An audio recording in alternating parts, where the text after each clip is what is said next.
میرا ایک دن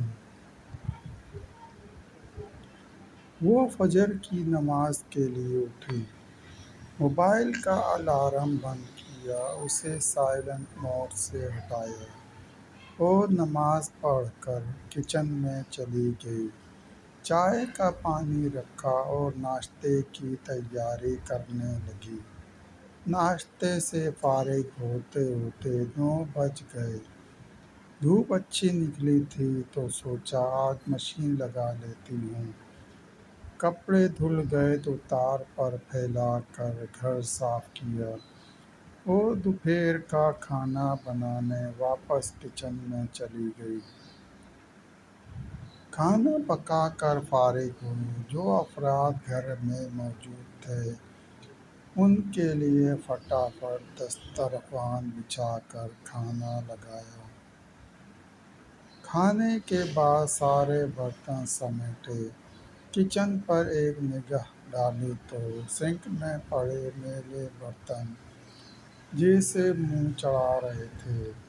جلدی جلدی سب برتن دھوئے، کچن سمیٹا، تار سے سوکھے کپڑے اتارے اور ہاتھ کے ہاتھ استری کرنے شروع کر دیے کہ اچانک خیال آیا کہ آج تو آفس جاتے ہوئے بیٹے نے چکن کڑھائی کی فرمائش کی تھی۔ تو جلدی جلدی پیاز اور ٹماٹر کاٹنے بیٹھی۔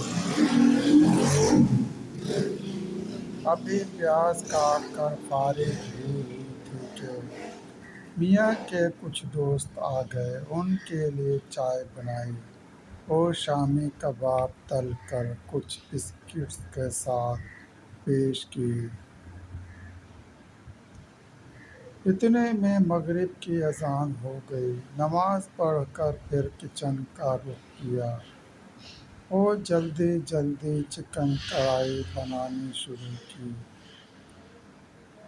رات کے کھانے سے فارغ ہو کر برتن دھونے لگی تو بیٹی نے کہا آپ رہنے دیں، کچن میں سمیٹ لوں گی۔ اس نے ایک لمبی گہری سانس لی اور وضو کر کے عشاء کی نماز پڑھنے کھڑی ہو گئی۔ وہ جب تک نماز سے فارغ ہوئی تب تک سب اپنے اپنے کمروں میں جا چکے تھے۔ اس نے سارے گھر کی لائٹس بند کیں، دروازوں کے لاک چیک کیے اور قریباً 12 بجے اپنے بستر پر آ کر لیٹ گئی۔ ڈھیروں کپڑے دھونے کی وجہ سے آج ہاتھ پاؤں بری طرح درد کر رہے تھے۔ سائیڈ ٹیبل کی دراز سے ایک گولی نکال کر کھائی اور کچھ دیر موبائل استعمال کرنے لگی۔ ارے واٹس ایپ سے فیس بک تک ہر جگہ ایک ہی اسٹیٹس نظر آیا، ہیپی وومینس ڈے۔ اوہ تو آج میرا دن تھا۔